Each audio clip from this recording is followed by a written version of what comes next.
ಧಾರವಾಡದಲ್ಲಿ ಲೋಕಸಭಾ ಮತದಾನಕ್ಕೆ count down ಶುರುವಾಗಿದ್ದು ಬಿಜೆಪಿಯಿಂದ ಪ್ರಹ್ಲಾದ್ ಜೋಶಿ, ಕಾಂಗ್ರೆಸ್ನಿಂದ ವಿನೋದ್ ಅಸೂಟಿ ಕನ್ನಡದಲ್ಲಿದ್ದಾರೆ. ಧಾರವಾಡದಲ್ಲಿ ವೋಟಿಂಗ್ಗೆ ಜಿಲ್ಲಾಡಳಿತ ಸಕಲ ಸಿದ್ಧತೆಯನ್ನ ಮಾಡಿಕೊಳ್ತಾ ಇದೆ. ಒಟ್ಟಾರೆ 14 ಕ್ಷೇತ್ರಗಳಿಂದ ರಾಜ್ಯದಲ್ಲಿ ಎರಡನೇ ಹಂತದ ಮತದಾನಕ್ಕೆ ಕರ್ನಾಟಕ ಸಜ್ಜಾಗಿದೆ. ಇದರಲ್ಲಿ ಧಾರವಾಡ ಕೂಡ ಬಹಳ ಕುತೂಹಲವನ್ನ ಮೂಡಿಸಿರುವಂತಹ ಕ್ಷೇತ್ರ. ಯಾಕಂದ್ರೆ ಕೇಂದ್ರ ಸಚಿವ ಪ್ರಹ್ಲಾದ್ ಜೋಶಿ ಕಣದಲ್ಲಿದ್ದಾರೆ.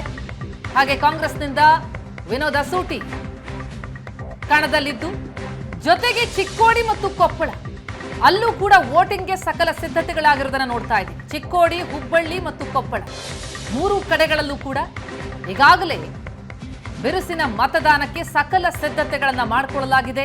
ಇನ್ನೇನು 7 ಗಂಟೆ ಆಗ್ತಾ ಇದ್ದಂತೆ ಮತದಾರ ಪ್ರಭು ತನ್ನ ಹಕ್ಕನ್ನ ಚಲಾಯಿಸೋದಕ್ಕೆ ಮತಪೆಟ್ಟಿಗೆಯತ್ತ ಧಾವಿಸುವಂತಹ ಕ್ಷಣ ಬಂದೇ ಬಿಡುತ್ತೆ. ಬಿರುಬಿಸಿಲಿನ ನಡುವೆ ಎಲ್ಲ ಅನುಕೂಲವನ್ನ ಮಾಡಿಕೊಡಲಾಗ್ತಾ ಇದೆ. ಸಕಲ ಸಿದ್ಧತೆಗಳಾಗಿದೆ. ಸಂಜೆ 6 ಗಂಟೆಯವರೆಗೂ ಕೂಡ ಮತದಾನಕ್ಕೆ ಅವಕಾಶ ಇರುತ್ತೆ. 2,59,00,000 ಮತದಾರರು, 227 ಅಭ್ಯರ್ಥಿಗಳ ಹಣೆಬರವನ್ನ ಇವತ್ತು ನಿರ್ಧರಿಸ್ತಾರೆ.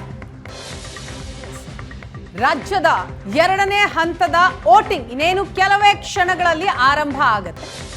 14 ಲೋಕಸಭಾ ಕ್ಷೇತ್ರಗಳು, ಚಿಕ್ಕೋಡಿ, ಹುಬ್ಬಳ್ಳಿ, ಕೊಪ್ಪಳದ ದೃಶ್ಯವನ್ನ ನೋಡ್ತಾ ಇದ್ದೀರಿ. ನಿನ್ನೆ ಅಷ್ಟೇ ಮಸ್ಟರಿಂಗ್ ಕಾರ್ಯ ಕೂಡ ನಡೆದಿದೆ. ಸಕಲ ರೀತಿಯಲ್ಲಿ ಜಿಲ್ಲಾಡಳಿತವೂ ಕೂಡ ಸನ್ನದ್ಧ ಆಗಿದೆ. 14 ಕ್ಷೇತ್ರದಲ್ಲಿ ಕಾಂಗ್ರೆಸ್ ಹಾಗೂ ಬಿಜೆಪಿಯ ನೇರ ಹಣಾಹಣಿ ಇರುವಂಥದ್ದು. ಈ ಬಗ್ಗೆ ಮಾಹಿತಿಯನ್ನ ಕೊಡೋದಕ್ಕೆ ಹುಬ್ಬಳ್ಳಿಯಿಂದ ಗುರುರಾಜ್ ಹೂಗಾರ್ ನಮ್ಮನ್ನ ಜಾಯ್ನ್ ಆಗಿದ್ದಾರೆ. ಹಾಗೆ ವಿಜಯಪುರದಿಂದ ಷಡಕ್ಷರಿ ನಮ್ಮ ಜೊತೆ ನೇರ ಸಂಪರ್ಕದಲ್ಲಿದ್ದಾರೆ. ಗುರುರಾಜ್, ಹುಬ್ಬಳ್ಳಿ ಧಾರವಾಡ ಲೋಕಸಭಾ ಕ್ಷೇತ್ರ ಹೈ ವೋಲ್ಟೇಜ್ ಕ್ಷೇತ್ರಗಳಲ್ಲಿ ಈ ಕ್ಷೇತ್ರವೂ ಕೂಡ ಒಂದು. ಸೊ ಇನ್ನೇನು ಕೆಲವೇ ಹೊತ್ತಿನಲ್ಲಿ ವೋಟಿಂಗ್ ಕೂಡ ಆರಂಭ ಆಗುತ್ತೆ. ಯಾವೆಲ್ಲ ಸಿದ್ಧತೆಗಳನ್ನ ಜಿಲ್ಲಾಡಳಿತ ಮಾಡ್ಕೊಂಡಿರುವಂಥದ್ದು, ಮತದಾರರಲ್ಲಿ ಯಾವ ರೀತಿ ಉತ್ಸಾಹ ಇದೆ?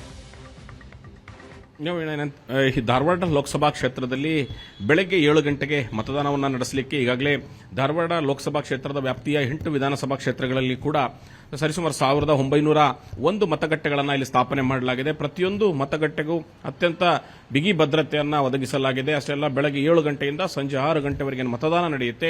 ಅದು ಸುಸೂತ್ರವಾಗಿ ನಡೀಬೇಕಂತೇಳಿ ಜಿಲ್ಲಾಡಳಿತ ಸಕಲ ರೀತಿಯಲ್ಲಿ ಸನ್ನದ್ಧವಾಗಿರುವಂತದ್ದು. ಈಗಾಗಲೇ ಸಿಬ್ಬಂದಿಗಳಿಗೆ ತರಬೇತಿಯನ್ನು ಕೊಟ್ಟು ನಿನ್ನೆ ಅವ್ರನ್ನೆಲ್ಲರಿಗೂ ಮಾಸ್ಟರಿಂಗ್ ಅನ್ನು ಮಾಡಿ ಎಲ್ಲ ಮತಗಟ್ಟೆಗಳು ಕಳಿಸಲಾಗಿತ್ತು. ಬೆಳಗ್ಗೆ 5 ಗಂಟೆಗೆ ಎದ್ದಂತ ಮತಗಟ್ಟೆ ಸಿಬ್ಬಂದಿಗಳು ತಯಾರಿಯಾಗಿ ಇಡೀ ಮತಯಂತ್ರಗಳನ್ನು ರೆಡಿಯಾಗಿಟ್ಕೊಂಡಿದ್ದಾರೆ. ಇನ್ನೇನು ಕೆಲವೇ ನಿಮಿಷಗಳಲ್ಲಿ ಮತದಾನ ಪ್ರಕ್ರಿಯೆ ಆರಂಭವಾಗುತ್ತೆ.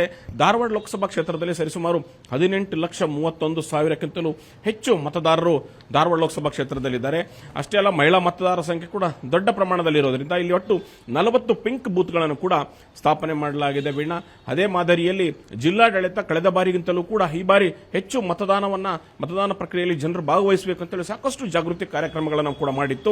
ಆದರೆ ಈ ಬಾರಿ ಬಿಸಿಲಿನ ಪ್ರಮಾಣ ದಿನದಿಂದ ದಿನಕ್ಕೆ ಜಾಸ್ತಿ ಆಗ್ತಾ ಇದೆ. ಹಾಗಾಗಿ ಬೇಗ ಮುಂಜಾನೆ ಅವಧಿಯಲ್ಲಿ ಅಂದ್ರೆ ಮಧ್ಯಾಹ್ನದ ವೇಳೆಗೆ ಬಿಸಿಲು ರೈಸ್ ಆಗುವಂತ ವೇಳೆಗೆ ಎಲ್ಲರೂ ಮತಗಟ್ಟೆಗೆ ಬಂದು ತಮ್ಮ ಹಕ್ಕನ್ನು ಚಲಾಯಿಸಿ ಮತ್ತೆ ಸಂಜೆ ವೇಳೆಗೆ ಕೂಡ ದೊಡ್ಡ ಪ್ರಮಾಣದಲ್ಲಿ ಜನ ಮತಗಟ್ಟೆಗಳಿಗೆ ನುಗ್ಗಿ ಬರುವಂತದ್ದನ್ನ ಪ್ರತಿ ಚುನಾವಣೆಗಳು ಕೂಡ ನೋಡ್ತೇವೆ. ಹಾಗಾಗಿ ಜಿಲ್ಲಾಡಳಿತ ಹೇಳುವಂತದ್ದು ಬಿಸಿಲು ಜಾಸ್ತಿ ಆಗೋದ್ರೊಳಗೆ ಬಂದು ಮತದಾನವನ್ನ ಮಾಡಿ ಬೆಳಗಿನ 12 ಗಂಟೆ ಒಳಗಡೆ ದೊಡ್ಡ ಪ್ರಮಾಣದ ಮತದಾನವನ್ನು ಆಗಬೇಕು ಅಂತೇಳಿ ಸಾಕಷ್ಟು ಜಾಗೃತಿ ಕಾರ್ಯಕ್ರಮ ಮಾಡಿದೆ. ನಾನೀಗ ಮತಗಟ್ಟೆ ನಾಗಶೆಟ್ಟಿಕೊಪ್ಪ ಸರ್ಕಾರಿ ಶಾಲೆಯಲ್ಲಿ ಒಟ್ಟು 3 ಮತಗಟ್ಟೆಗಳನ್ನು ಇಲ್ಲಿ ಸ್ಥಾಪನೆ ಮಾಡಲಾಗಿದೆ. ನಾನು ಹೊಳಗಡೆ ತೋರಿಸ್ತೇನೆ. ಈಗಾಗಲೇ ಸಿಬ್ಬಂದಿಗಳು ಯಾವ ರೀತಿ ತಯಾರಿಯಾಗಿ ನಿಂತಿರುವಂತದ್ದು. ಯಾಕಂದ್ರೆ ಇಲ್ಲಿ ಒಟ್ಟು 3 ಮತಗಟ್ಟೆಗಳನ್ನ ಸ್ಥಾಪನೆ ಮಾಡಲಾಗಿದೆ.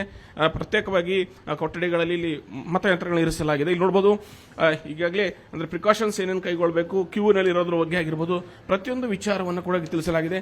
ಒಂದ್ ಕಡೆ ಈಗಾಗಲೇ ಸಿಬ್ಬಂದಿಗಳು ಮತಯಂತ್ರವನ್ನು ಸಿದ್ಧಪಡಿಸುವಂತ ವಿವಿಪ್ಯಾಟ್ ಅನ್ನು ರೆಡಿಯಾಗಿರಿಸುವಂತ ಕಾರ್ಯದಲ್ಲಿ ಇಲ್ಲಿ ನಿರತರಾಗಿರುವಂತಹ ದೃಶ್ಯಗಳನ್ನು ಕೂಡ ನಾವು ನೋಡ್ತಾ ಇದ್ವಿ.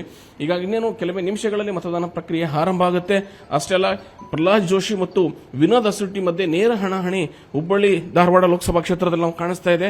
ಯಾಕಂದ್ರೆ ಹಾಗಾಗಿ ಇವತ್ತು ಗಣ್ಯರೆಲ್ಲರೂ ಕೂಡ ಮತದಾನವನ್ನ ಮಾಡ್ತಾರೆ. ಬೆಳಿಗ್ಗೆ 7:30ಕ್ಕೆ ಬಸವರಾಜ ಹೊರಟ್ಟಿ ಅವರು ಲ್ಯಾಮಿಂಗ್ಟನ್ ಶಾಲೆಯಲ್ಲಿ ಮತದಾನವನ್ನ ಮಾಡಿದ್ರೆ 8:30ಕ್ಕೆ ಪ್ರಹ್ಲಾದ್ ಜೋಶಿ ಅವರು ತಮ್ಮ ಹಕ್ಕನ್ನ ಚಲಾಯಿಸ್ತಾರೆ. ಅಷ್ಟೆಲ್ಲ ಸಂತೋಷ್ ಲಾಡ್ ಕಲಗಟಿಗೆ ಮಡಿಕೆ ಹೊನ್ನಳ್ಳಿ ಗ್ರಾಮದಲ್ಲಿ ತಮ್ಮ ಹಕ್ಕನ್ನ ಚಲಾಯಿಸಲಿದ್ದಾರೆ. ಹಾಗಾಗಿ ಸಾಕಷ್ಟು ಕುತೂಹಲ ಕೆರಳಿಸಿರುವಂತಹ ಧಾರವಾಡ ಲೋಕಸಭಾ ಕ್ಷೇತ್ರದ ಫಲಿತಾಂಶ ಏನಾಗುತ್ತೆ ಅನ್ನೋದು ಇವತ್ತು ಮತದಾರರು ನಿರ್ಧಾರ ಮಾಡ್ತಾರೆ. Veena, yes, thank you Gururaj ತಮ್ಮೆಲ್ಲ ಮಾಹಿತಿಗಾಗಿ. ಎಸ್, ಒಟ್ಟಿನಲ್ಲಿ 14 ಲೋಕಸಭಾ ಕ್ಷೇತ್ರದಲ್ಲಿ ಕೆಲವೇ ಹೊತ್ತಿನಲ್ಲಿ ವೋಟಿಂಗ್ ಕೂಡ ಆರಂಭ ಆಗುತ್ತೆ. ಅದರ ಪ್ರತಿಕ್ಷಣದ ಅಪ್ಡೇಟ್ಸ್ ಹೊತ್ತು ನಿಮ್ಮ ಮುಂದೆ ಬರ್ತೀವಿ.